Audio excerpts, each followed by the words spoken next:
Hello everyone, मैं जनियोल आपका बहुत बहुत स्वागत करता हूं अपने ऑनलाइन प्लेटफॉर्म पे। जो बच्चे जेई मेन 2024 के लिए प्रिपरेशन करें, उन बच्चों का क्या जो आपका एग्जाम पैटर्न है उसके अंदर कोई चेंज आएगा? क्योंकि जब बच्चे को बात आती है कि जैसे आपका जो सिलेबस है वो एनसीईआरटी से बहुत सारा डिलीट कर दिया गया पोर्शन, ज्यादातर जो डिलीट किया गया वो केमिस्ट्री के अंदर पूरे के पूरे चैप्टर ही उड़ा दिए गए हैं।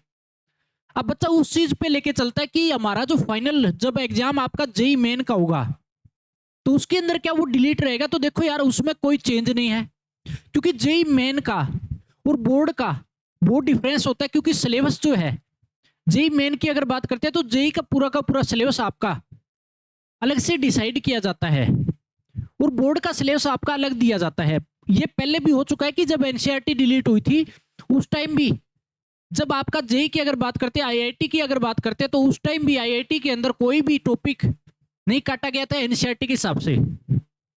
अब ज्यादातर जो चेंज वो केमिस्ट्री के अंदर आपको देखने को मिलते हैं, क्योंकि पूरे के पूरे चैप्टर उड़ा रखे हैं। अगर पूरे के पूरे चैप्टर डिलीट कर दिए तो वो आपको कंपटीशन के लिए करने हैं। अब मैथमेटिक्स के अंदर अगर बात करोगे तो पिछले साल जेई मेन में सॉल्यूशन ऑफ ट्रायंगल डिलीट कर दिया गया था।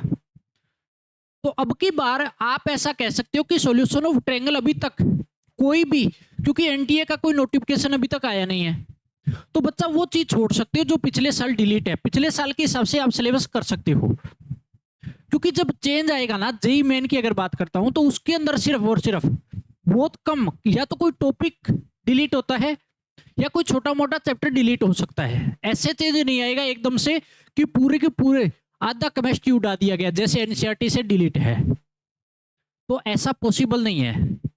आपको सिलेबस पूरा करना है। जो जेई 2024 में पूरा सिलेबस था वो पूरा का पूरा आपको करना है। और आपको पूरी एनसीईआरटी तो देखो, जो बच्चे बोर्ड अपियरिंग है, जो बच्चे बोर्ड के अंदर, वो तो देखो करनी ही करनी है यार, उनको तो करनी है। उसके अलावा जब जेई की अगर बात आती है तो आपको एक्स्ट्रा काम करना पड़ेगा। जो एनसीईआरटी में डिलीट है वो काम पूरा कवर करना पड़ेगा आपको कंपटीशन के लिए। जेई का पूरा सिलेबस देख के ही आपको चलना है। और उसके साथ साथ आपका जो एग्जाम पैटर्न है वो सिर्फ पिछले साल जैसे था उसी हिसाब से होना है। देखो, कोई भी अगर छोटा मोटा चेंज आता है वो एक अलग बात होती है। कई बार बच्चा सोच लेता है कि इतना ज्यादा चेंज आ जाएगा, तो ऐसा पॉसिबल नहीं होता, वो चेंज कभी नहीं आता। तो आपको जो एग्जाम पैटर्न है वो पिछले साल के हिसाब से ही फॉलो करना है और उसी हिसाब से आपको तैयारी करनी है, उसी हिसाब से आपको टेस्ट सीरीज लगानी है।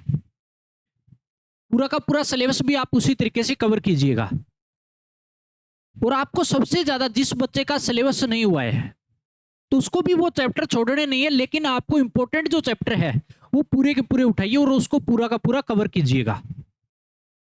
तो आप इस तरीके से अगर सिलेबस करोगे तो आपको किसी प्रकार की दिक्कत नहीं आएगी। लेकिन आपको एनसीईआरटी बेस नहीं चलना है कि मैं सिर्फ वही सिलेबस करूंगा जो एनसीईआरटी में है। उस बेसिस आपका बिल्कुल भी जेई मेन का सिलेबस नहीं होगा, जेई का सिलेबस बिल्कुल भी नहीं होगा। ठीक है, जेई का सिलेबस आपका जो पूरा का पूरा है वो ही कवर किया जाएगा, उसी हिसाब से आप कवर कीजिएगा। जैसे ही एनटीए की तरफ से कोई भी ऑफिशियल नोटिफिकेशन आता है तो मैं आपको अपडेट करा दूंगा।